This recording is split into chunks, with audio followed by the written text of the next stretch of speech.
ನಮಸ್ಕಾರ. ಮುಖ್ಯಾಂಶಗಳು.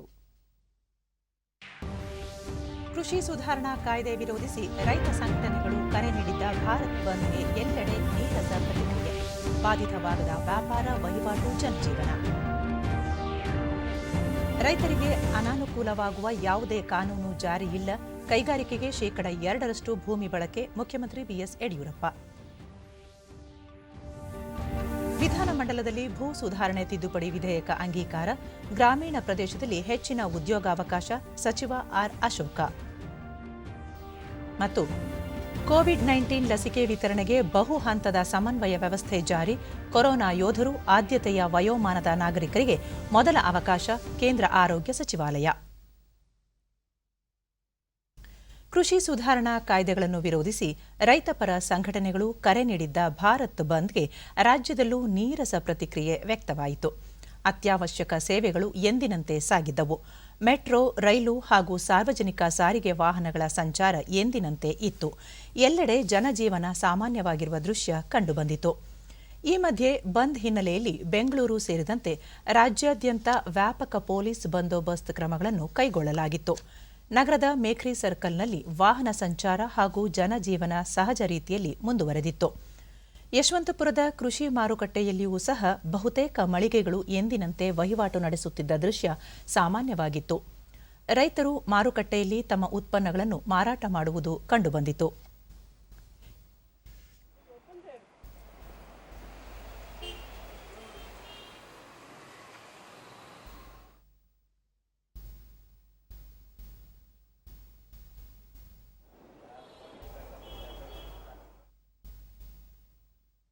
ಈ ಮಧ್ಯೆ ಬೆಂಗಳೂರಿನ ಟೌನ್ ಹಾಲ್ ಬಳಿ ವಿವಿಧ ರೈತ ಸಂಘಟನೆಗಳು ಹಾಗೂ ಕಾಂಗ್ರೆಸ್ ಮುಖಂಡರು ಪ್ರತಿಭಟನೆ ನಡೆಸಿದರು. ಕೆಪಿಸಿಸಿ ಅಧ್ಯಕ್ಷ ಡಿಕೆ ಶಿವಕುಮಾರ್, ಕಾರ್ಯಾಧ್ಯಕ್ಷ ಸಲೀಂ ಅಹ್ಮದ್, ಮಾಜಿ ಸಚಿವ ಎಚ್ಎಂ ರೇವಣ್ಣ, ಮಾಜಿ ಸಂಸದ ವಿಎಸ್ ಉಗ್ರಪ್ಪ ಸೇರಿದಂತೆ ಮತ್ತಿತರರು ಉಪಸ್ಥಿತರಿದ್ದರು. ರೈತ ಸಮುದಾಯ 78% ಈ ದೇಶದಲ್ಲಿರುವಂತಹ ಅನ್ನದಾತನಿಗೆ ರಕ್ಷಣೆ ಮಾಡುವಂತ ಒಂದು ಹೋರಾಟ.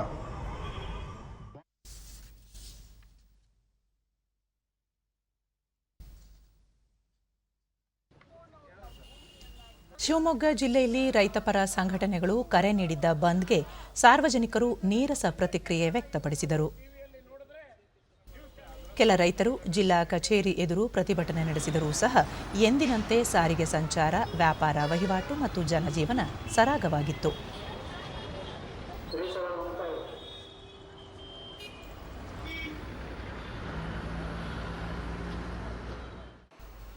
ಉಡುಪಿ ಜಿಲ್ಲೆಯಲ್ಲಿ ರೈತ ಸಂಘಟನೆಗಳು ನೀಡಿದ್ದ ಬಂದ್ ಕರೆಗೆ ಸಾರ್ವಜನಿಕರು ಸ್ಪಂದಿಸದೆ ತಮ್ಮ ದೈನಂದಿನ ಚಟುವಟಿಕೆಗಳಲ್ಲಿ ಭಾಗಿಯಾಗಿದ್ದರು.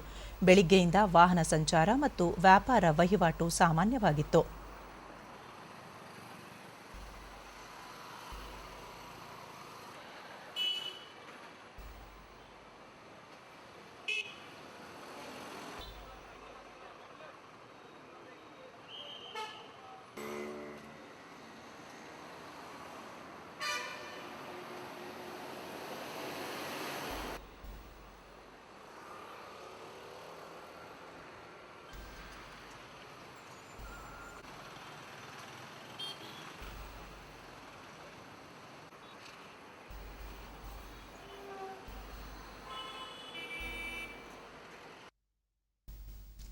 ಗಡಿನಾಡು ಬೆಳಗಾವಿ ಜಿಲ್ಲೆಯಲ್ಲಿ ರೈತರು ಕರೆ ನೀಡಿದ್ದ ಬಂದ್ಗೆ ಮಿಶ್ರ ಪ್ರತಿಕ್ರಿಯೆ ವ್ಯಕ್ತವಾಗಿದ್ದು, ಸಾರಿಗೆ ಸಂಚಾರ ಹಾಗೂ ದಿನನಿತ್ಯದ ವಹಿವಾಟು ಎಂದಿನಂತೆ ಸಾಗಿತ್ತು. ಅತಿ ಕಡಿಮೆ ಸಂಖ್ಯೆಯಲ್ಲಿ ಭಾಗವಹಿಸಿದ್ದ ರೈತರು ಕೆಲ ಗಂಟೆಗಳವರೆಗೆ ರಸ್ತೆ ತಡೆ ನಡೆಸಿದರು. ಬ್ಯಾಂಕ್, ಸರ್ಕಾರಿ ಕಚೇರಿಗಳು ಹಾಗೂ ಅಂಗಡಿ ಮುಂಗಟ್ಟುಗಳು ಎಂದಿನಂತೆ ತಮ್ಮ ವ್ಯಾಪಾರ ವಹಿವಾಟು ಮುಂದುವರೆಸಿದ್ದವು.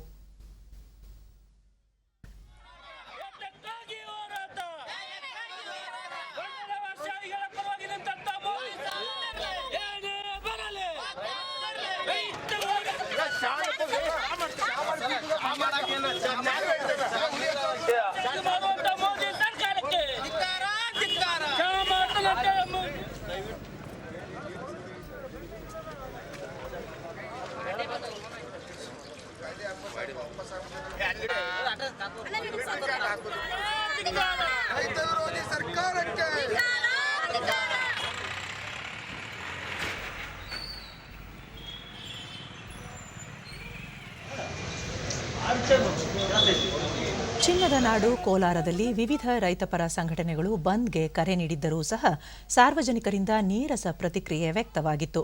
ಪೊಲೀಸರು ಬಂದೋಬಸ್ತ್ ಕೈಗೊಂಡಿದ್ದರಿಂದ ಜಿಲ್ಲಾ ಕೇಂದ್ರ ಮಾರುಕಟ್ಟೆಯಲ್ಲಿ ವಹಿವಾಟು ಎಂದಿನಂತೆ ಸಾಮಾನ್ಯವಾಗಿತ್ತು. ಅಪರಾಹ್ನದ ವೇಳೆಗೆ ಸಾರ್ವಜನಿಕ ಬಸ್ ಸಂಚಾರವೂ ಸಹ ಸಹಜ ಸ್ಥಿತಿಯಲ್ಲಿತ್ತು.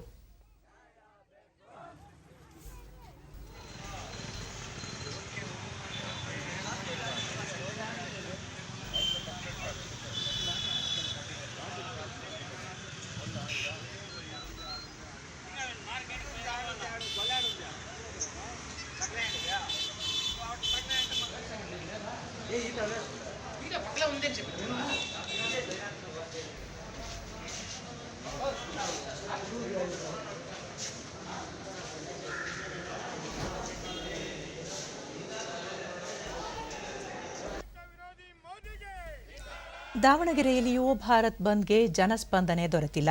ಸರ್ಕಾರಿ ಖಾಸಗಿ ಬಸ್ಗಳ ಓಡಾಟ ಎಂದಿನಂತಿತ್ತು. ಬ್ಯಾಂಕ್, ಸರ್ಕಾರಿ ಕಚೇರಿ ಸೇರಿದಂತೆ ವ್ಯಾಪಾರ ಚಟುವಟಿಕೆಗಳು ಕೂಡ ಗರಿಗೆದರಿದ್ದವು.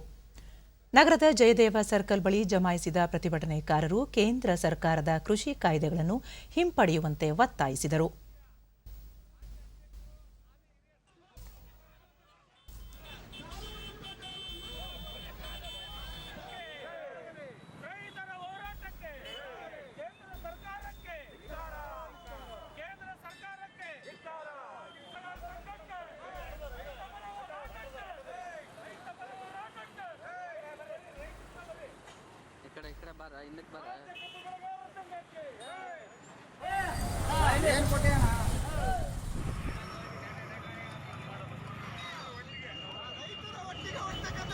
ಗಡಿ ಜಿಲ್ಲೆ ಬಳ್ಳಾರಿಯಲ್ಲಿ ಭಾರತ್ ಬಂದ್ಗೆ ಯಾವುದೇ ಪ್ರತಿಕ್ರಿಯೆ ವ್ಯಕ್ತವಾಗಿಲ್ಲ.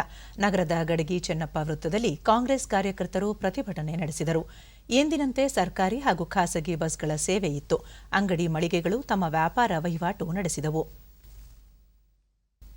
ಪ್ರತಿಭಟನೆ ಹಿನ್ನೆಲೆಯಲ್ಲಿ ಯಾವುದೇ ಅಹಿತಕರ ಘಟನೆ ನಡೆಯದಂತೆ ಬಿಗಿ ಪೊಲೀಸ್ ಬಂದೋಬಸ್ತ್ ಒದಗಿಸಲಾಗಿತ್ತು. ತಮ್ಮ ಬೇಡಿಕೆಗಳನ್ನು ಮುಂದಿಟ್ಟು ಕೆಲವು ರೈತ ಸಂಘಟನೆಗಳು ಇಂದು ಕರೆ ನೀಡಿದ್ದ ಭಾರತ್ ಬಂದ್ಗೆ ದೇಶದೆಲ್ಲೆಡೆ ನೀರಸ ಪ್ರತಿಕ್ರಿಯೆ ವ್ಯಕ್ತವಾಗಿದೆ. ಅಖಿಲ ಭಾರತೀಯ ವ್ಯಾಪಾರ ಸಂಘ, ಸಿಎಐಟಿ ಹಾಗೂ ಭಾರತೀಯ ಕಿಸಾನ್ ಸಂಘ ಇಂದಿನ ಬಂದ್ನಿಂದ ಹೊರಗೆ ಉಳಿದಿದ್ದವು. ಬಂದ್ ಕರೆಯ ನಡುವೆಯೂ ಬಹುತೇಕ ಕಡೆಗಳಲ್ಲಿ ಜನಜೀವನ ಸಾಮಾನ್ಯವಾಗಿತ್ತು. ರಾಷ್ಟ್ರ ರಾಜಧಾನಿ ದೆಹಲಿಯಲ್ಲಿ ಬಸ್ ಸಂಚಾರ, ಮೆಟ್ರೋ ಸೇವೆ ನಿರಾತಂಕವಾಗಿ ಸಾಗಿತ್ತು ಮತ್ತು ಜನಜೀವನ ಸಾಮಾನ್ಯವಾಗಿತ್ತು. ದೇಶದ ಆರ್ಥಿಕ ರಾಜಧಾನಿ ಮುಂಬೈನಲ್ಲಿ ಕೂಡ ಬಂದ್ ಹೆಚ್ಚಿನ ಪ್ರಭಾವ ಬೀರಿಲ್ಲ. ಬಸ್, ಆಟೋ, ಕ್ಯಾಬ್ ಸೇವೆ ಮಾಮೂಲಿನಂತಿತ್ತು. ಬಹುತೇಕ ಅಂಗಡಿ ಮುಂಗಟ್ಟುಗಳು ತೆರೆದಿದ್ದವು. ಕಚೇರಿಗಳು ಎಂದಿನಂತೆ ಕಾರ್ಯನಿರ್ವಹಿಸಿದ್ದವು. ಆದರೆ ಕೆಲವು ರಸ್ತೆಗಳಲ್ಲಿ, ವೃತ್ತಗಳಲ್ಲಿ ರೈತ ಸಂಘಟನೆಯ ನಾಯಕರು ಸೇರಿ ಪ್ರತಿಭಟನೆ ನಡೆಸಿದ ಘಟನೆಗಳು ವರದಿಯಾಗಿವೆ. सामान्य रूप से चालू है। उधर मुंबई में भी वेस्ट की बसें सुचारू रूप से जारी हैं। यहां कैब और ऑटो सेवाएं सामान्य दिनों की तरह ही चल रही हैं। FRTWA ನೂತನ ಕೃಷಿ ಕಾಯ್ದೆ ಬಗ್ಗೆ ಕೆಲವು ರೈತರಲ್ಲಿ ಅನುಮಾನ ಮೂಡಿದ್ದು ಅವರು ಪ್ರತಿಭಟನೆಗೆ ಇಳಿದಿದ್ದಾರೆ. ಅವರ ಎಲ್ಲ ಅನುಮಾನಗಳನ್ನು ಪರಿಹರಿಸಲು ಕೇಂದ್ರ ಸರ್ಕಾರ ಬದ್ಧವಾಗಿದ್ದು ಆ ಪ್ರಯತ್ನ ಮಾಡುತ್ತಿದೆ ಎಂದು ಕೇಂದ್ರ ವಾರ್ತಾ ಮತ್ತು ಪ್ರಸಾರ ಖಾತೆ ಸಚಿವ ಪ್ರಕಾಶ್ ಜಾವಡೇಕರ್ ತಿಳಿಸಿದ್ದಾರೆ. ರೈತರ ಪ್ರತಿಭಟನೆ ಕುರಿತಂತೆ ಡಿಡಿ ನ್ಯೂಸ್ನೊಂದಿಗೆ ಅವರು ಕೃಷಿ ಉತ್ಪನ್ನ ಮಾರುಕಟ್ಟೆ ಮತ್ತು ಕನಿಷ್ಠ ಬೆಂಬಲ ಬೆಲೆ ಕುರಿತಂತೆ ರೈತರಲ್ಲಿ ಆಕ್ರೋಶ ಇದೆ. ಆದರೆ ಈ ಎರಡರಲ್ಲಿ ಯಾವುದೇ ಬದಲಾವಣೆ ಇರುವುದಿಲ್ಲ. ಅದು ಹಿಂದಿನಂತೆಯೇ ಮುಂದುವರಿಯುತ್ತದೆ ಎಂದು ಸ್ಪಷ್ಟಪಡಿಸಿದರು. ದೇಶದ ಬಹುಸಂಖ್ಯಾತ ರೈತರು ಈ ಕಾನೂನನ್ನು ಈಗಾಗಲೇ ಸ್ವಾಗತಿಸಿದ್ದಾರೆ. ಪಂಜಾಬ್ನಲ್ಲಿ ರೈತರಿಗೆ ಎಪಿಎಂಸಿ ಮತ್ತು ಎಂಎಸ್ಪಿ ಕೊನೆಗೊಳ್ಳುತ್ತದೆ ಎಂಬ ಅನುಮಾನವಿದೆ. ಕಾನೂನು ಜಾರಿಯ ಬಳಿಕವೂ ಕನಿಷ್ಠ ಬೆಂಬಲ ಬೆಲೆ ನೀಡಿ ಧಾನ್ಯ ಖರೀದಿ ಮಾಡಲಾಗುತ್ತದೆ. ಎಪಿಎಂಸಿ ಕಾರ್ಯಾಚರಣೆ ಮಾಡುತ್ತದೆ ಎಂಬುದನ್ನು ಅವರು ಅರಿಯಬೇಕು ಎಂದರು. ನೂತನ ಕೃಷಿ ಸುಧಾರಣಾ ಕಾಯ್ದೆಯಲ್ಲಿ ಎಪಿಎಂಸಿ ಮುಚ್ಚುವ ಯಾವುದೇ ಪ್ರಸ್ತಾಪ ಇಲ್ಲ. ರೈತರಿಗೆ ಹೆಚ್ಚುವರಿಯಾಗಿ ಎಪಿಎಂಸಿ ಹೊರಗೆ ಮಾರಾಟ ಮಾಡುವ ಅವಕಾಶ ಲಭಿಸಲಿದೆ ಎಂದರು. ಗುತ್ತಿಗೆ ಕೃಷಿಗೆ ಸಂಬಂಧಿಸಿದಂತೆ ಸ್ಪಷ್ಟನೆ ನೀಡಿದ ಅವರು, ಈಗಾಗಲೇ 20 ರಾಜ್ಯಗಳಲ್ಲಿ ಈ ವ್ಯವಸ್ಥೆ ಜಾರಿಯಲ್ಲಿದೆ. ರಾಜ್ಯಗಳು ಈ ಕಾಯ್ದೆ ಜಾರಿಗೆ ತಂದರೆ ಸರಿ, ಕೇಂದ್ರ ಸರ್ಕಾರ ತಂದರೆ ತಪ್ಪು ಎನ್ನುವುದು ಯಾವ ನ್ಯಾಯ ಎಂದು ಜಾವಡೇಕರ್ ಪ್ರಶ್ನಿಸಿದರು. ಪಂಜಾಬ್ ಮುಖ್ಯಮಂತ್ರಿ ಅಮರಿಂದರ್ ಸಿಂಗ್ ಅವರೇ ಪೆಪ್ಸಿ ಕೋಲಾ ಕಂಪನಿಯ ಜೊತೆ ಗುತ್ತಿಗೆ ಕೃಷಿಯ ಉದ್ಘಾಟನೆ ನೆರವೇರಿಸಿದರು. ಹೀಗಿದ್ದರೂ ಕೇಂದ್ರ ಸರ್ಕಾರದ ಕಾಯ್ದೆ ರದ್ದುಪಡಿಸುವಂತೆ ಒತ್ತಾಯ ಮಾಡುತ್ತಿರುವುದು ಏಕೆ ಎಂದ ಅವರು, ಸರ್ಕಾರ ರೈತರ ಹಿತ ರಕ್ಷಿಸಲು ಸದಾ ಬದ್ಧ ಎಂದು ಪುನರುಚ್ಚರಿಸಿದರು. ये तो अमरिंदर सिंह ने पेप्सी कोला के साथ कॉन्ट्रैक्ट फार्मिंग का उद्घाटन किया तो तब ये व्यवस्था जब कानून भी नहीं था, अब तो किसान के हित में कानून भी बना है उसको संरक्षण देने वाला। ರೈತರ ಬದುಕಿಗೆ ನೆರವಾಗಲು ಕೃಷಿ ಸುಧಾರಣಾ ಕಾನೂನುಗಳನ್ನು ಜಾರಿಗೆ ತರಲಾಗಿದೆ. ಇದರ ಬಗ್ಗೆ ರಾಜಕೀಯ ಕಾರಣಕ್ಕಾಗಿ ಅಪಪ್ರಚಾರ ನಡೆಸಲಾಗುತ್ತಿದೆ. ರೈತರು ಈ ಬಗ್ಗೆ ಎಚ್ಚರಿಕೆ ವಹಿಸಬೇಕೆಂದು ಬಿಜೆಪಿ ರಾಷ್ಟ್ರೀಯ ಪ್ರಧಾನ ಕಾರ್ಯದರ್ಶಿ ಸಿಟಿ ರವಿ ಬೆಂಗಳೂರಿನಲ್ಲಿಂದು ಹೇಳಿದ್ದಾರೆ. ಸುದ್ದಿಗೋಷ್ಠಿಯಲ್ಲಿ ಅವರು ಪ್ರಧಾನಿ ನರೇಂದ್ರ ಮೋದಿ ದೇಶದಲ್ಲೇ ಪ್ರಥಮ ಬಾರಿಗೆ ಕೃಷಿ ಸಮ್ಮಾನ್ ಯೋಜನೆ, ಫಸಲ್ ಬಿಮಾ ಯೋಜನೆ, ಮಣ್ಣು ಪರೀಕ್ಷೆ ಮುಂತಾದ ಕಾರ್ಯಕ್ರಮಗಳನ್ನು ಜಾರಿಗೆ ತಂದು ರೈತರ ಬದುಕು ಹಸನಾಗಿಸಲು ಪ್ರಯತ್ನಿಸುತ್ತಿದ್ದಾರೆ. ಆದರೆ ದುರುದ್ದೇಶದಿಂದ ಕೇಂದ್ರ ಸರ್ಕಾರದ ವಿರುದ್ಧ ಅಪಪ್ರಚಾರ ನಡೆಸಲಾಗುತ್ತಿದೆ ಎಂದು ಹೇಳಿದರು. ಈ ಹಿನ್ನೆಲೆಯಲ್ಲಿ ವಾಸ್ತವಿಕ ಸಂಗತಿಯನ್ನು ರೈತರಿಗೆ ತಿಳಿಸಲು ತೀರ್ಮಾನಿಸಲಾಗಿದೆ. ಕಾಯ್ದೆಯು ರೈತರ ಪರವಾಗಿದೆ ಎಂದು ತಿಳಿಸಲು ಜನಜಾಗೃತಿ ಕಾರ್ಯಕ್ರಮ ಹಮ್ಮಿಕೊಳ್ಳಲಾಗುವುದು. ಕನಿಷ್ಠ ಬೆಂಬಲ ಬೆಲೆ ಮುಂದುವರಿಯಲಿದೆ. ರೈತರ ಬೆಳೆಗೆ ಬೆಲೆ ನಿಗದಿ ಖಾತ್ರಿ ನೀಡಲಾಗುತ್ತದೆ. ಒಪ್ಪಂದದ ನಿಯಮ ಉಲ್ಲಂಘಿಸಿದರೆ ಕಂಪನಿಗೆ ದಂಡ ವಿಧಿಸಲಾಗುತ್ತದೆ. ಯಾವುದೇ ಕಾರಣಕ್ಕೂ ರೈತರ ಭೂಮಿಯನ್ನು ಪರಭಾರೆ ಮಾಡಲು ಕಾನೂನಿನಲ್ಲಿ ಅವಕಾಶವಿಲ್ಲ. ಆದರೂ ಈ ಬಗ್ಗೆ ರೈತರ ದಾರಿ ತಪ್ಪಿಸಲಾಗುತ್ತಿದೆ ಎಂದು ಹೇಳಿದರು. ಬೀಜ ಮತ್ತು ರಸಗೊಬ್ಬರ ಕೊಳ್ಳೋದಕ್ಕೆ ಸಹಾಯ ಮಾಡತಕ್ಕಂಥ ಯೋಜನೆಯನ್ನು ತಂದಿದ್ದು ನರೇಂದ್ರ ಮೋದಿಯವರು, ಭಾರತೀಯ ಜನತಾ ಪಾರ್ಟಿಯ ಸರ್ಕಾರ. ಈ ಮಸೂದೆಯಿಂದ ಆಗೋ ಲಾಭಗಳು ರೈತರ ಉತ್ಪನ್ನ ಮತ್ತು ವಾಣಿಜ್ಯ ಅದನ್ನ ಉತ್ತೇಜನ ಮಾಡೋದಕ್ಕೆ ಸಹಾಯಕ ಆಗುತ್ತೆ. ನಾನು ಮುಂಚೆನೆ ಹೇಳಿದಂತೆ ವ್ಯಾಲ್ಯೂ ಅಡಿಷನ್, ಮೌಲ್ಯವರ್ಧನೆ ಮಾಡೋದ್ರಿಂದ ಜಾಬ್ ಜನರೇಟ್ ಅಂದ್ರೆ ಉದ್ಯೋಗ ಸೃಷ್ಟಿ ಸ್ಥಳೀಯ ಹಂತದಲ್ಲಾಗುತ್ತೆ. ಉದ್ಯೋಗ ಸೃಷ್ಟಿ ಅಲ್ಲೇ ಕೈಗಾರಿಕೆಗಳು ಬರ್ತವೆ, ಅಲ್ಲೇ ಸ್ಥಳೀಯ ಹಂತದಲ್ಲಾಗುತ್ತೆ. ರೈತರ ಬೆಳೆಗಳಿಗೆ ಬೆಲೆ ಭರವಸೆ ಮತ್ತು ಸೇವಾ ಒಪ್ಪಂದ ಇದರಲ್ಲಿ ಖಾತ್ರಿಯಾಗಿ ಸಿಗುತ್ತೆ. ಮಸೂದೆ ಅನ್ನೋದನ್ನ ನಾವು ಜನಜಾಗೃತಿ ಮೂಲಕ, ರೈತ ಜಾಗೃತಿ ಯಾತ್ರೆಯ ಮೂಲಕ ತಿಳಿಸ್ತೇವೆ. ನಮ್ಮ ಇಬ್ಬರು ಸಚಿವರು ಇದ್ದಾರೆ, ನಾರಾಯಣಗೌಡರು ಸೇರಿದಂತೆ ಸಚಿವರು ಬಳಸ್ಕೊಂಡು ಸಂಘಟನೆಯೂ ಇದಕ್ಕೆ ಜೊತೆಯಾಗಿ ನಿಂತು ರೈತರಿಗೆ ವಾಸ್ತವಿಕ ಸಂಗತಿಯನ್ನ ಮನವರಿಕೆ ಮಾಡುವಂತ ಕೆಲಸವನ್ನು ಮಾಡ್ತೇವೆ. ನಾನು ಅವರಿಗೆ ಕೇಳ್ತೇನೆ, ಇನ್ನೆಷ್ಟು ವರ್ಷಗಳ ಕಾಲ ಮಧ್ಯವರ್ತಿಗಳ ಕಪಿಮುಷ್ಟಿಯಲ್ಲಿ ರೈತರು ಸಿಲುಕಬೇಕು? ಇನ್ನೆಷ್ಟು ವರ್ಷ ಇರಬೇಕು? ಕೇಂದ್ರ ಸರ್ಕಾರ ಜಾರಿ ಮಾಡಿರುವ 3 ಕೃಷಿ ಕಾಯ್ದೆಗಳ ಪರವಾಗಿ ಅನೇಕ ರೈತರು ಧನಾತ್ಮಕ ಪ್ರತಿಕ್ರಿಯೆ ವ್ಯಕ್ತಪಡಿಸಿದ್ದು, ಈ ಕಾಯ್ದೆಗಳ ಕುರಿತು ತಮ್ಮ ಅಭಿಪ್ರಾಯಗಳನ್ನು ಹಂಚಿಕೊಂಡಿದ್ದಾರೆ. ದಾವಣಗೆರೆಯ ರೈತ ಸತ್ಯನಾರಾಯಣ ಶೆಟ್ಟಿ, ಕೇಂದ್ರ ಸರ್ಕಾರ ಜಾರಿ ಮಾಡಿರುವ ಕೃಷಿ ಕಾಯ್ದೆಗಳು ರೈತ ಪರವಾಗಿವೆ. ರೈತ ಸಂಘಟನೆ ಮತ್ತು ವಿರೋಧ ಪಕ್ಷಗಳು ಈ ಕಾಯ್ದೆಗಳನ್ನು ಸರಿಯಾಗಿ ಅರ್ಥೈಸಿಕೊಳ್ಳದೆ ವಿರೋಧ ವ್ಯಕ್ತಪಡಿಸುತ್ತಿವೆ. ಕಾಯ್ದೆಗಳನ್ನು ಸರಿಯಾಗಿ ಅರ್ಥ ಮಾಡಿಕೊಳ್ಳಬೇಕು ಎಂದರು. ಇದು ಸರಿ ಇದೆ, ಇದರ ರಿಸಲ್ಟ್ ನಿಧಾನವಾಗಿ ಬಂದು ಒಳ್ಳೆ ರಿಸಲ್ಟ್ ಬರ್ತದೆ. ಈಗ ರೈತರಿಗೆ ಅನುಕೂಲವಾದಂಥ ಎಲ್ಲ ಕೆಲಸವನ್ನು ಮಾಡ್ತಾ ಇರಬೇಕಾದ್ರೆ ಅರ್ಧ ಮಾಡಿಕೊಡ್ತಕ್ಕಂಥ ಶಕ್ತಿ ಈ ವಿರೋಧ ಪಕ್ಷಗಳಿಗಾಗಲಿ ಈಗಿನ ಈ ಸಂಘಟನೆ ಮಾಡ್ತಕ್ಕಂಥವ್ರಿಗೆ ಇಲ್ಲ. ಬಿಟ್ಟರೆ ಈಗ ಒಳ್ಳೆ ರಿಸಲ್ಟ್ ಬರ್ತದೆ ಅಂತ ಹೇಳಿ ನಾವು ಅನಿಸ್ತಾ ರೈತರ ಪರವಾಗಿರ್ತಕ್ಕಂಥ ಭಾರತೀಯ ರೈತ ಒಕ್ಕೂಟದ ಅಧ್ಯಕ್ಷ ಲಿಂಗರಾಜು, ಈ ಕಾಯ್ದೆಗಳಿಂದ ರೈತರಿಗೆ ಹೆಚ್ಚಿನ ಅನುಕೂಲವಾಗಲಿದೆ. ರೈತರ ಅಭಿವೃದ್ಧಿಗೆ ಈ ಕಾಯ್ದೆಗಳು ಸಹಕಾರಿಯಾಗಲಿವೆ. ಕೆಲ ರೈತ ಸಂಘಟನೆ ಮತ್ತು ವಿರೋಧ ಪಕ್ಷಗಳು ರಾಜಕೀಯ ಲಾಭಕ್ಕಾಗಿ ತಮ್ಮ ಧೋರಣೆಗಳನ್ನು ಮುಂದಿಡುತ್ತಿವೆ ಎಂದರು. ನರೇಂದ್ರ ಮೋದಿ ಬಗ್ಗೆ ಯಾರು ಚಕಾರ ಎತ್ತುವ ರೀತಿಯಲ್ಲಿ ಇಡೀ ಪ್ರಪಂಚನೇ ಮೆಚ್ಚಿರ್ತಕ್ಕಂಥದ್ದು. ಏನಪ್ಪ ಏನು ಮಾಡಿದ್ರೆ ಇವ್ರು ಮಾಡೋಕ್ಕಾಗಲ್ಲ, ತೆಗಿಯೋಕ್ಕಾಗಿಲ್ಲ ಅಲ್ಲ ಅಂತಂದೇಳಿ ಇದನ್ನೊಂದು ಹತ್ರ ನಾವು ಬಳಕೆ ಮಾಡ್ಕೊಂಡ್ರೆ ಹೊರತು ಇನ್ನೇನಿಲ್ಲ.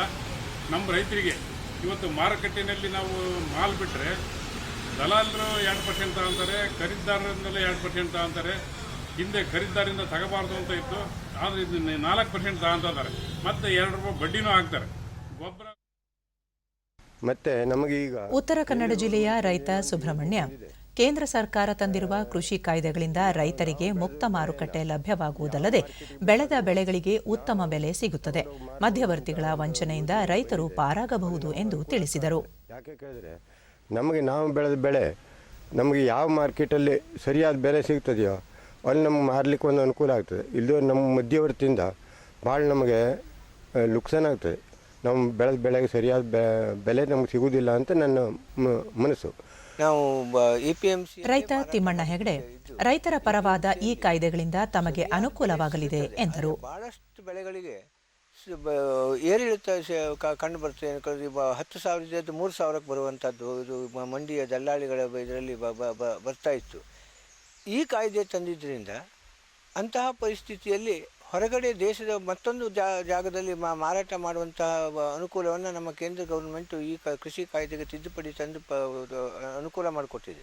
ಇದರೊಳಗೆ ನಮಗೆ ಈಗ ಎಂತ ಮತ್ತೋರ್ವ ರೈತ ರಾಮಚಂದ್ರ, ಎಪಿಎಂಸಿ ತಿದ್ದುಪಡಿ ಕಾಯ್ದೆಯಿಂದ ರೈತರು ತಮ್ಮ ಬೆಳೆಗಳನ್ನು ಎಲ್ಲಿ ಬೇಕಾದರೂ ಮುಕ್ತವಾಗಿ ಮಾರಾಟ ಮಾಡಲು ಅವಕಾಶವಿದೆ. ಇದರಿಂದ ರೈತರಿಗೆ ಹೆಚ್ಚಿನ ಆರ್ಥಿಕ ಲಾಭವಾಗಲಿದೆ ಎಂಬ ಅಭಿಪ್ರಾಯ ವ್ಯಕ್ತಪಡಿಸಿದರು. ಯಾರಾದರೂ ಗುತ್ತಿಗೆ ತಕೊಂಡು ನಮ್ಮ ಬೆಳೆಗೆ ಮಾಡಿದ್ರೆ ಈಗ ಅವರು 3-4 ಮಂದಿ ಸೇರಿ ಗುತ್ತಿಗೆ ತಗೊಳ್ತಾರೆ, ಅವರಿಗೂ ಲಾಭ ಆಗ್ತದೆ, ನಮಗೂ ಏನು ತೊಂದರೆ ಆಗೋದಿಲ್ಲ, ನಮಗೆ ಯಾವುದೇ ರಿಸ್ಕ್ ಇರುವುದಿಲ್ಲ. ನಮ್ಮ ಬೆಳೆ ಇದ್ರ ಬಗ್ಗೆ ಮುಂದೆ ಹಾಗಾಗ್ಬೋದು ಹಿಂಗಾಗ್ಬೋದು ಅಲ್ಲಿ ಇರುವುದಿಲ್ಲ, ನಮಗೆ ಮೊದಲೇ ನಮ್ಮ ಬೆಳೆ ನಮಗೆ ಸಿಗ್ತದೆ. ಈಗ ಜಾಹೀರಾತು, ನಂತರ ವಾರ್ತಾ ಪ್ರಸಾರ ಮುಂದುವರಿಯುವುದು.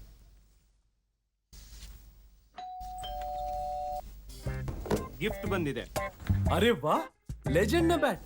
ಇದರಲ್ಲಿ ನಾನು ಆಡ್ತೀನಿ. ಅರೆ, ಫ್ಯೂಚರ್ ಬ್ಯಾಟಿಂಗ್ ಲೆಜೆಂಡ್ ನಾನೇ. ಇದರಲ್ಲಿ ಯಾರ ಹೆಸರು ಬರ್ದಿದೆಯೋ ಬ್ಯಾಟ್ ಅವರಿಗೆ ಸಿಗುತ್ತೆ. ಅರೆ ರೇ, ನೋಡಿದ್ರ, ಇದರಲ್ಲಿ ನನ್ನ ಹೆಸರು ಬರೆದಿಲ್ಲದಿದ್ರೆ ಎಷ್ಟು ತೊಂದರೆ ಆಗ್ತಿತ್ತು. ಅದಕ್ಕೆ RBI ಹೇಳುತ್ತೆ, ಬ್ಯಾಂಕ್ ಅಕೌಂಟ್ ಅಥವಾ ಬ್ಯಾಂಕ್ ಲಾಕರ್ ಇರಲಿ, ಅದರಲ್ಲಿ ನಾಮಿನಿ ಹೆಸರು ಅಗತ್ಯವಾಗಿ ನಮೂದಿಸಿ. ಇದರಿಂದ ಠೇವಣಿ ಸಿಗುತ್ತೆ ನಾಮಿನಿಯ ಹೆಸರಿದ್ದವರಿಗೆ. RBI ಹೇಳುತ್ತೆ, ಜಾಣರಾಗಿರಿ, ಜಾಗರೂಕರಾಗಿರಿ. ಕೇಂದ್ರ ಸರ್ಕಾರ ರೈತರ ಆದಾಯವನ್ನು ದುಪ್ಪಟ್ಟುಗೊಳಿಸಲು ಹಾಗೂ ಕೃಷಿ ಕ್ಷೇತ್ರದಲ್ಲಿ ಆಮೂಲಾಗ್ರ ಬದಲಾವಣೆ ತರುವ ಉದ್ದೇಶದಿಂದ ಕಳೆದ ಸೆಪ್ಟೆಂಬರ್ನಲ್ಲಿ 3 ಹೊಸ ಕಾಯ್ದೆಗಳನ್ನು ರೂಪಿಸಿತು. ಅವುಗಳೆಂದರೆ ರೈತರ ಉತ್ಪನ್ನ, ವ್ಯಾಪಾರ ಮತ್ತು ವಾಣಿಜ್ಯ ಉತ್ತೇಜನ ಹಾಗೂ ಸೌಕರ್ಯ ಕಾಯ್ದೆ 2020, ಕೃಷಿ ಸೇವಾ ಕಾಯ್ದೆ ಮತ್ತು ಬೆಲೆ ಖಾತ್ರಿಗೆ ರೈತರ ಸಬಲೀಕರಣ ಮತ್ತು ರಕ್ಷಣಾ ಒಪ್ಪಂದ ಕಾಯ್ದೆ, ಅತ್ಯವಶ್ಯಕ ವಸ್ತುಗಳ ತಿದ್ದುಪಡಿ ಕಾಯ್ದೆ 2020. ಇವುಗಳಿಗೆ ಸಂಸತ್ ಅನುಮೋದನೆ ನಂತರ ರಾಷ್ಟ್ರಪತಿ ರಾಮನಾಥ್ ಕೋವಿಂದ್ ಸಹಿ ಹಾಕಿದರು. ಕೃಷಿ ಕ್ಷೇತ್ರದ ಈ ಸಮಗ್ರ ಕಾಯ್ದೆಗಳ ಕುರಿತು ರೈತ ಸಮುದಾಯದಲ್ಲಿ ವ್ಯಾಪಕ ತಪ್ಪು ಕಲ್ಪನೆಗಳು ಉಂಟಾಗಿವೆ. ಕೇಂದ್ರ ಸರ್ಕಾರ ಅವುಗಳನ್ನು ನಿವಾರಿಸಿ ಜನಜಾಗೃತಿ ಮೂಡಿಸಲು ಕ್ರಮಗಳನ್ನು ಕೈಗೊಂಡಿದೆ. ಈ ಹಿನ್ನೆಲೆಯಲ್ಲಿ ಕಾಯ್ದೆಯ ಸತ್ಯ ಮಿಥ್ಯಗಳ ಕುರಿತ ಚಿತ್ರಣ ಇಲ್ಲಿದೆ.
ವಿಧಾನ ಪರಿಷತ್ತಿನ ಕಲಾಪದಲ್ಲಿಂದು ಮಾತನಾಡಿದ ಮುಖ್ಯಮಂತ್ರಿ ಬಿಎಸ್ ಯಡಿಯೂರಪ್ಪ, ರಾಜ್ಯ ಅಥವಾ ಕೇಂದ್ರ ಸರ್ಕಾರದಿಂದ ರೈತರಿಗೆ ಅನಾನುಕೂಲವಾಗುವ ಯಾವುದೇ ಕಾನೂನುಗಳನ್ನು ಜಾರಿಗೆ ತರುವುದಿಲ್ಲ ಎಂದು ಸ್ಪಷ್ಟಪಡಿಸಿದರು. ಜೆಡಿಎಸ್ನ ಸದಸ್ಯ ಮರಿತಿಬ್ಬೇಗೌಡ ಅವರು ಮಾತನಾಡುತ್ತಿದ್ದಾಗ ಮಧ್ಯ ಪ್ರವೇಶಿಸಿದ ಮುಖ್ಯಮಂತ್ರಿ, ಭೂ ಸುಧಾರಣಾ ಕಾಯ್ದೆಯಲ್ಲಿ 79A ಮತ್ತು B ನಿಬಂಧನೆಗಳು ಅನೇಕ ರಾಜ್ಯಗಳಲ್ಲಿ ಇಲ್ಲ.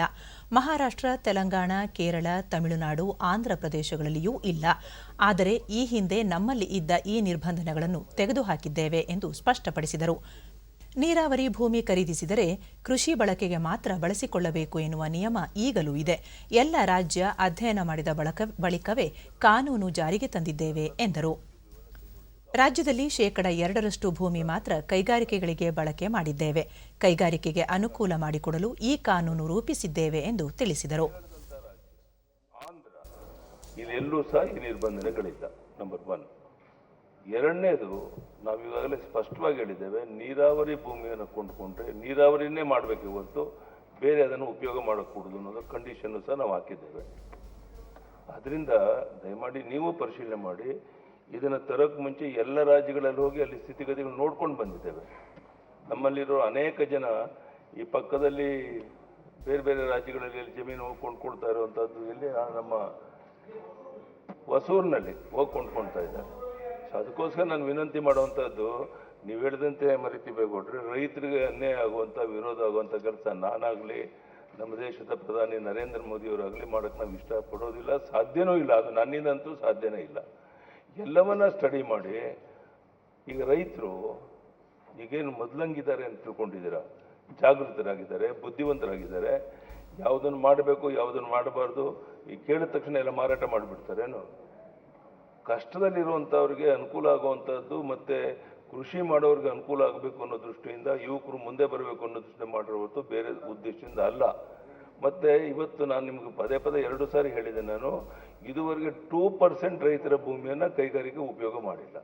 ಕೈಗಾರಿಕೆಗಳು ಬೆಳಿಬೇಕಲ್ಲ, ಆ ದೃಷ್ಟಿಯಿಂದ ಇಷ್ಟು ದೊಡ್ಡ ಪ್ರಮಾಣದಲ್ಲಿ ಕೃಷಿ ಭೂಮಿ ಇದೆ, ನೀರಾವರಿ ಇಲ್ಲದೆ ಇರುವಂಥದ್ದು, ಅವರೆಲ್ಲರಿಗೂ ಇದ್ರ ಅನುಕೂಲ ಆಗಬೇಕು ಅನ್ನೋ ಸದುದ್ದೇಶನ ಇದನ್ನು ಮಾಡಿದ್ದೇವೆ ಹೊರತು ಯಾವ ಕಾರಣಕ್ಕೂ ರೈತರಿಗೆ ಕಷ್ಟ ಕೊಡುವಂಥ, ಸಂಕಷ್ಟ ಸಿಗಿಸುವಂಥ ಉದ್ದೇಶ ನಮ್ಮಲ್ಲಿಲ್ಲ ಅನ್ನೋ ಮಾತನ್ನು ಹೇಳ್ತಾ ನೀವು ಸ್ಟಡಿ ಮಾಡಿ ಈ ರೈತರು ಬೆಳೆದಿರುವ ಬೆಳೆಗಳನ್ನು ಖರೀದಿಸಲು ತಕ್ಷಣವೇ ಸರ್ಕಾರ ಖರೀದಿ ಕೇಂದ್ರಗಳನ್ನು ಪ್ರಾರಂಭಿಸಬೇಕು. ಪ್ರವಾಹ ಹಿನ್ನೆಲೆಯಲ್ಲಿ ಖರೀದಿಗೆ ನಿಗದಿಪಡಿಸಿರುವ ದಿನಾಂಕವನ್ನು ವಿಸ್ತರಿಸಬೇಕೆಂದು ವಿರೋಧ ಪಕ್ಷದ ನಾಯಕ ಸಿದ್ದರಾಮಯ್ಯ ವಿಧಾನಸಭೆಯಲ್ಲಿಂದು ಒತ್ತಾಯಿಸಿದ್ದಾರೆ. ರೈತರ ಬೆಳೆಗಳಿಗೆ ಬೆಂಬಲ ಬೆಲೆ ಕುರಿತ ನಿಲುವಳಿ ಸೂಚನೆಯಡಿ ನಡೆದ ಚರ್ಚೆಯಲ್ಲಿ ಮಾತನಾಡಿದ ಅವರು, ಹತ್ತಿ, ರಾಗಿ, ಭತ್ತ, ತೊಗರಿಬೇಳೆ, ಮೆಕ್ಕೆಜೋಳ ಮತ್ತಿತರ ಬೆಳೆಗಳನ್ನು ಖರೀದಿಸಲು ಖರೀದಿ ಕೇಂದ್ರ ಆರಂಭಿಸಬೇಕು. ಸರ್ಕಾರ ನಿಗದಿಪಡಿಸಿರುವ ದಿನಾಂಕದೊಳಗೆ ಕಟಾವು ಮಾಡಲು ಸಾಧ್ಯವಾಗುವುದಿಲ್ಲ. ಆದ್ದರಿಂದ ಖರೀದಿ ದಿನಾಂಕವನ್ನು ವಿಸ್ತರಿಸಬೇಕು ಎಂದರು. ಜಿಎಸ್ಟಿ ಜಾರಿಯಿಂದ ಕೇಂದ್ರದಿಂದ ರಾಜ್ಯಕ್ಕೆ ಬರಬೇಕಾದ 10 ರಿಂದ 12 ಸಾವಿರ ಕೋಟಿ ರೂಪಾಯಿ ಅನುದಾನವನ್ನು ವಾಪಸ್ ತರಲು ಕೇಂದ್ರದ ಮೇಲೆ ಒತ್ತಡ ಹೇರಬೇಕೆಂದು ಸಿದ್ದರಾಮಯ್ಯ ಒತ್ತಾಯಿಸಿದರು. ಕೃಷಿ ಕಾನೂನುಗಳ ವಿರುದ್ಧ ಪ್ರತಿಭಟನೆ ನಡೆಸುತ್ತಿರುವ ರೈತರೊಂದಿಗೆ ಸರ್ಕಾರ ಮಾತುಕತೆ ನಡೆಸಿ ಅವರ ಬೇಡಿಕೆಗಳನ್ನು ಈಡೇರಿಸಬೇಕೆಂದು ಒತ್ತಾಯಿಸಿದರು.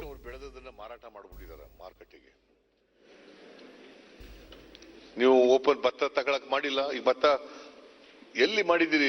ಕೇಂದ್ರಗಳು ತೆಗೆದಿಲ್ಲ, ಇನ್ನ ಈಗ ತೆಗಿತೀವಿ ಅಂತ ನೆನ್ನೆ ತೀರ್ಮಾನ ಮಾಡಿದ್ದೀರಿ. ಇನ್ನು ರಿಜಿಸ್ಟರ್ ಮಾಡ್ಕೊಳ್ಳಿ ಅಂತ ರೈತರಿಗೆ ಹೇಳಿದ್ದೀರಿ. ಟೈಮ್ ಕೊಟ್ಟಿದ್ದೀರಿ ಅವ್ರಿಗೆ ರಿಜಿಸ್ಟ್ರೇಷನ್ ಮಾಡ್ಕೊಳ್ಳಿಕ್ಕೆ. ನಿಮ್ಮ ಸಮಿತಿನಲ್ಲಿ ಆಗಿರೋದು ಸರ್ 1ನೇ ತಾರೀಕಿಂದ ರಿಜಿಸ್ಟರ್ ಆಗಿದೆ. ದಟ್ ಪ್ರಕ್ಯೂರ್ಮೆಂಟ್ ಇವತ್ತೇ ಸ್ಟಾರ್ಟ್ ಮಾಡಿದ್ದಾರೆ ಭತ್ತ. ಅದಾಯ್ತು. ಈಗ ಮಾಧುಸ್ವಾಮಿ ಆಯ್ತಪ್ಪ, 1ನೇ ತಾರೀಕಿನಿಂದ ಕೊಂಡ್ಕೊಳಕ್ ಹೇಳಿದಿರಿ. ಅಲ್ಲಿವರೆಗೂ ಭತ್ತ ಮಾರ್ಬಿಟ್ಟಿಲ್ವ ಕೆಲವರೆಲ್ಲ? ಅಲ್ಲ, ಈಗ ಈ 1ನೇ ತಾರೀಕು ಆಯ್ತು, ಅದಕ್ಕಿಂತ ಹಿಂದೆನೆ ಮಾರ್ಬಿಟ್ಟವ್ರೆ ಭತ್ತ ಬೆಳೆದವರು. ಅವರು 40 ಕ್ವಿಂಟಾಲ್ ಮಾಡಬೇಕು ಸರ್ ಅಂತ. ಆಮೇಲೆ ಇವರೆಲ್ಲ ಇದಾದ್ಮೇಲೆ ಅವ್ರು 20 ಕ್ವಿಂಟಾಲ್ ಹೇಳಿದ್ರು ಚೀಫ್ ಮಿನಿಸ್ಟ್ರು. 20 ನೀವು ಅವ್ರೇನ್ ಹೇಳ್ತಾರೆ ಅಂತಂದ್ರೆ, ಈಶ್ವರ್ ಏನ್ ಹೇಳ್ತಾರೆ ಅಂದ್ರೆ, ನೀವು 20 ಕ್ವಿಂಟಾಲ್ ಮಾಡೋದ್ರೊಳಗಡೆ ಬಹಳ ಅದೆಲ್ಲ ಮಾರಾಟ ಆಗ್ಬಿಟ್ಟಿತ್ತು, ಮಾರ್ಕೆಟಿಗೆ ತಗೊಂಡು ಹೋಗಿ ಏನು ಉಳಿದಿರ್ಲಿಲ್ಲ ಅಂತಕ್ಕಂಥದ್ದನ್ನ ಅವರು ಹೇಳ್ತಾರೆ. ಅದಕ್ಕೆ ನಾನೇನ್ ಹೇಳ್ತೀನಿ ಅಂದ್ರೆ, ಈ ವರ್ಷ ನಿಮ್ಮ ಗಮನಕ್ಕಿರಲಿ, ಅದೇ ಭಾಗದಿಂದ ಬಂದಿರೋದು. ಉಪಮುಖ್ಯಮಂತ್ರಿ ಲಕ್ಷ್ಮಣ ಸವದಿ, ಕಳೆದ ವರ್ಷ ಕೇಂದ್ರ ಸರ್ಕಾರ ನಿಗದಿ ಮಾಡಿದ ಗುರಿ ತಲುಪಲು ಸಾಧ್ಯವಾಗಿಲ್ಲ. ಹಾಗಾಗಿ ಬೆಂಬಲ ಬೆಲೆಯಡಿ ರೈತರ ಉತ್ಪನ್ನ ಖರೀದಿಗೆ 90 ದಿನ ನಿಗದಿ ಮಾಡಲಾಗಿದೆ. ಅಧಿವೇಶನ ಮುಗಿದ ಬಳಿಕ ಕೇಂದ್ರ ಸಚಿವರನ್ನು ಭೇಟಿ ಮಾಡಿ ಸಮಯ ವಿಸ್ತರಿಸುವಂತೆ ಮನವಿ ಮಾಡಲಾಗುವುದು ಎಂದು ತಿಳಿಸಿದರು. ನಾವು ನಿನ್ನೆನೂ ಕೂಡ ಚರ್ಚೆ ಮಾಡಿದ್ದೀವಿ. ನಾಳೆ ಅಧಿವೇಶನ ಮುಗಿದ ಮೇಲೆ ಒಂದು ದಿವಸ ಪಿಯೂಷ್ ಗೋಯಲ್ ಅವರಿಗೆ ಈಗ food and civil supply additional charge ಇದೆ, ಅವ್ರಿಗೆ ಹೋಗಿ ಭೇಟಿಯಾಗಿ ಅದನ್ನು ಇನ್ನಷ್ಟು ನಾವು ಈ ಸರಿ ನಾವು 2,10,000 ಟನ್ ಏನು ಕೊಟ್ಟಿದ್ದಾರಲ್ಲ ಅದನ್ನು ರೀಚ್ ಮಾಡ್ಕೊಂಡು ಜಾಸ್ತಿ ಮುಂದಿನ ಸರಿ ಹೆಚ್ಚು ಮಾಡಿಸ್ಕೋಬೇಕಂತಕ್ಕಂಥ ಚಿಂತನೆಯನ್ನು ಮಾಡಿದ್ವಿ. ನಿಮ್ಮ ಗಮನಕ್ಕೆ ತರಲಿಕ್ಕೆ ಏನು ಹೇಳ್ತಾ ಇದ್ದೀನಿ ಅಂದರೆ, ಬರೀ 2 ಲಕ್ಷ ಕೊಟ್ಟಿದ್ದಾರೆ, ಬೇರೆ ರಾಜ್ಯದಲ್ಲಿ 40 ಲಕ್ಷ 50 ಲಕ್ಷ ಕೊಟ್ಟಿದ್ದಾರೆ. ನಮ್ಗೆ ಕೊಟ್ಟಿರ್ತಕ್ಕಂಥ ಟಾರ್ಗೆಟ್ ನಾವು ರೀಚ್ ಆಗಲಿಲ್ಲ ಸರ್. ಇಲ್ಲ ಸರ್, ಅದಕ್ಕೋಸ್ಕರ ಸರ್ಕಾರ ಬಂದ ರೀಚ್ ಆಗಿಲ್ಲ ಅಂದ್ರೆ ನಾವು ಕಟಾವ್ ಸರ್ಕಾರ ಬಂದ ಮೇಲೆ ಮಾಡ್ಬೇಕಲ್ಲ. ಕಟಾವ್ ಟೈಮಿಗೆ ನಾನು ಆ ಸರ್ಕಾರ ಈ ಸರ್ಕಾರ ಅಂತ ಹೇಳ್ತಾ ಇಲ್ಲ, ನಿಮ್ಮ ಸರ್ಕಾರ ಅಷ್ಟೇ ಅಂತ ಹೇಳ್ತಾ ಇಲ್ಲ. ಈ ರಾಜ್ಯದಲ್ಲಿ ಗೃಹ ಸಚಿವ ಬಸವರಾಜ ಬೊಮ್ಮಾಯಿ ಉತ್ತರಿಸಿ, ಕೃಷಿ ಕಾಯ್ದೆ ಜಾರಿಯಿಂದ ರೈತರಿಗೆ ಯಾವುದೇ ತೊಂದರೆಯಾಗುವುದಿಲ್ಲ ಎಂದು ಸ್ವತಃ ಪ್ರಧಾನಿ ನರೇಂದ್ರ ಮೋದಿಯವರೇ ಸ್ಪಷ್ಟಪಡಿಸಿದ್ದಾರೆ. ಎಪಿಎಂಸಿಯಲ್ಲಿ ರೈತರಿಗೆ ಉಂಟಾಗುತ್ತಿದ್ದ ತೊಂದರೆ ತಪ್ಪಿಸಲು ಈ ಕಾಯ್ದೆ ಜಾರಿ ಮಾಡಲಾಗಿದೆ. ಯಾವುದೇ ಕಾರಣಕ್ಕೂ ಅನ್ನದಾತರು ಆತಂಕ ಪಡುವ ಅಗತ್ಯವಿಲ್ಲ ಎಂದು ಸ್ಪಷ್ಟನೆ ನೀಡಿದರು. ಅಸ್ತಿತ್ವದಲ್ಲಿದ್ದಾವೆ. ನಮ್ಮ ಇದಕ್ಕೂ ಮೊದಲು ಪ್ರಶ್ನೋತ್ತರ ಅವಧಿಯಲ್ಲಿ ಬಸವರಾಜ ಬೊಮ್ಮಾಯಿ ಮಾದಕ ವಸ್ತು ಪ್ರಕರಣವನ್ನು ರಾಜ್ಯ ಸರ್ಕಾರ ಗಂಭೀರವಾಗಿ ಪರಿಗಣಿಸಿದ್ದು ಇದರ ವಿರುದ್ಧ ಸಮರ ಸಾರಿದೆ. ರಾಜ್ಯದಲ್ಲಿ ಮಾದಕ ದ್ರವ್ಯಗಳ ಮಾರಾಟ ಹಾಗೂ ಪೂರೈಕೆ ವಿರುದ್ಧ ಆರಂಭಿಸಿರುವ ಕಾರ್ಯಾಚರಣೆ ಮುಂದುವರೆಸಲಾಗುವುದು. ಕರ್ನಾಟಕ ಪೊಲೀಸ್ ಕಾಯ್ದೆ ಮತ್ತು ಎನ್ಡಿಪಿಎಸ್ ನಿಯಮಗಳಿಗೆ ತಿದ್ದುಪಡಿ ತಂದು ಈ ಹಾವಳಿಯ ವಿರುದ್ಧ ಇನ್ನಷ್ಟು ಬಿಗಿ ಕ್ರಮ ಕೈಗೊಳ್ಳಲಾಗುವುದು ಎಂದು ತಿಳಿಸಿದರು. ರಾಜ್ಯದಲ್ಲಿ ಅಕ್ರಮ ಗಾಂಜಾ ಬೆಳೆಯುತ್ತಿರುವ ಪ್ರಕರಣಗಳು ಹೆಚ್ಚುತ್ತಿವೆ. ಅವುಗಳ ನಿಯಂತ್ರಣಕ್ಕೆ ಸರ್ಕಾರ ಬದ್ಧವಿದೆ. ತಳಮಟ್ಟದಲ್ಲಿ ಕಾರ್ಯಾಚರಣೆ ಮೂಲಕ ಹಾಗೂ ಮೇಲ್ಮಟ್ಟದಲ್ಲಿ ಕಾನೂನಿನ ಮೂಲಕ ಈ ಜಾಲವನ್ನು ನಿಯಂತ್ರಿಸಲಾಗುವುದು. ವಿಶೇಷವಾಗಿ ಕಲಬುರಗಿ, ಬೀದರ್ ಮತ್ತಿತರ ಗಡಿ ಜಿಲ್ಲೆಗಳಲ್ಲಿ ಗಾಂಜಾ ಹಾವಳಿ ಅಧಿಕವಾಗಿದೆ. ಹಾಗಾಗಿ ಆ ಜಿಲ್ಲೆಗಳಲ್ಲಿ ವಿಶೇಷ ಕಾರ್ಯಾಚರಣೆ ಮೂಲಕ ಕ್ರಮ ಕೈಗೊಳ್ಳಲಾಗುವುದು ಎಂದರು.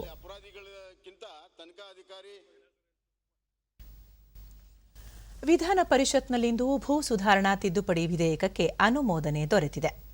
ವಿಧೇಯಕವನ್ನು ಮತಕ್ಕೆ ಹಾಕಿದಾಗ ಪರವಾಗಿ 37, ವಿರುದ್ಧವಾಗಿ 21 ಮತಗಳು ಚಲಾವಣೆಯಾದವು. ಬಳಿಕ ಸಭಾಪತಿ ಪ್ರತಾಪ್ ಚಂದ್ರ ಶೆಟ್ಟಿ ವಿಧೇಯಕ ಅಂಗೀಕಾರಗೊಂಡಿದೆ ಎಂದು ಪ್ರಕಟಿಸಿದರು. 2020 ಖಂಡ 1, 12 ಮತ್ತು 13ಕ್ಕೆ ತಂದಿರುವ ತಿದ್ದುಪಡಿ ವಿಧೇಯಕದ ಭಾಗವಾಗಿರಬೇಕು. ಪ್ರಸ್ತಾವದ ಪರವಾಗಿರುವವರು 37 ಮತಗಳು, ವಿಧೇಯಕದ ವಿರುದ್ಧವಾಗಿ ಒಟ್ಟು 21 ಮತಗಳು. ವಿಧೇಯಕವು ಅಂಗೀಕೃತವಾಗಿದೆ.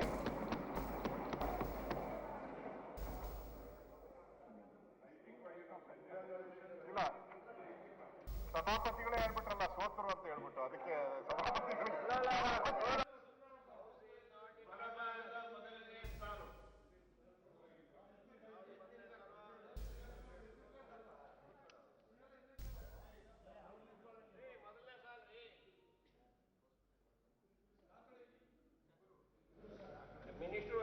ಬಲಭಾಗದ 2ನೇ ಸಾಲು,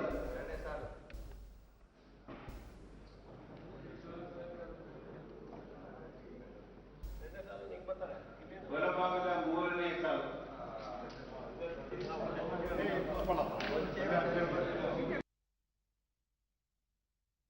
ಆತ್ಮಹತ್ಯೆಗಳು ಇದಕ್ಕೂ ಮೊದಲು ತಿದ್ದುಪಡಿ ವಿಧೇಯಕದ ಕುರಿತ ಚರ್ಚೆಯಲ್ಲಿ ಪಾಲ್ಗೊಂಡು ಮಾತನಾಡಿದ ಕಾಂಗ್ರೆಸ್ನ ಹಿರಿಯ ಸದಸ್ಯ ಬಿಕೆ ಹರಿಪ್ರಸಾದ್, ಭೂ ಸುಧಾರಣಾ ಕಾಯ್ದೆಯ ತಕರಾರುಗಳ ಬಗ್ಗೆ ಹೈಕೋರ್ಟ್ನಲ್ಲಿ ವಿಚಾರಣೆ ನಡೆಯುತ್ತಿದೆ. ಅಲ್ಲಿ ವಿಚಾರಣೆ ನಡೆಯುವಾಗ ಅಧಿವೇಶನದಲ್ಲಿ ಚರ್ಚೆ ಮಾಡುವಂತಿಲ್ಲ ಎಂಬ ನಿಯಮ ಇದೆ ಎಂದರು. ರೈತರನ್ನು ಸರ್ಕಾರ ಸಂಪೂರ್ಣವಾಗಿ ಕಡೆಗಣಿಸಿದೆ. ಹಳ್ಳಿಗಳಲ್ಲಿ ರೈತರು ಸ್ವಾವಲಂಬಿಗಳಾಗಿ ಬದುಕುತ್ತಿದ್ದರು. ಆದರೆ ಜಮೀನು ಕಳೆದುಕೊಂಡ ನಂತರ ನಗರಕ್ಕೆ ವಲಸೆ ಹೋಗಬೇಕಾದ ಪರಿಸ್ಥಿತಿ ಬರಲಿದೆ. ಮುಂದಿನ ದಿನಗಳಲ್ಲಿ ರೈತರು ರೈತರಾಗಿ ಉಳಿಯದೆ ಕಾರ್ಮಿಕರಾಗಿ ಉಳಿಯಲಿದ್ದಾರೆ. ಹಾಗಾಗಿ ಕಾನೂನು ತಿದ್ದುಪಡಿ ಮಾಡಬಾರದು ಎಂದರು. ಮಧ್ಯಪ್ರವೇಶ ಮಾಡಿದ ಪ್ರತಿಪಕ್ಷದ ನಾಯಕ ಎಸ್ಆರ್ ಪಾಟೀಲ್, ನ್ಯಾಯಾಲಯದ ವಿಚಾರಣೆ ಬಾಕಿ ಇರುವಾಗ ಚರ್ಚೆ ಮಾಡಲು ಅವಕಾಶ ಇಲ್ಲ ಎಂದು ಹೇಳಲಾಗುತ್ತಿದೆ. ಆದರೆ ರಾಜ್ಯ ಸರ್ಕಾರ ಪ್ರತ್ಯೇಕ ಕಾನೂನನ್ನೇ ರೂಪಿಸಿದೆ ಎಂದರು.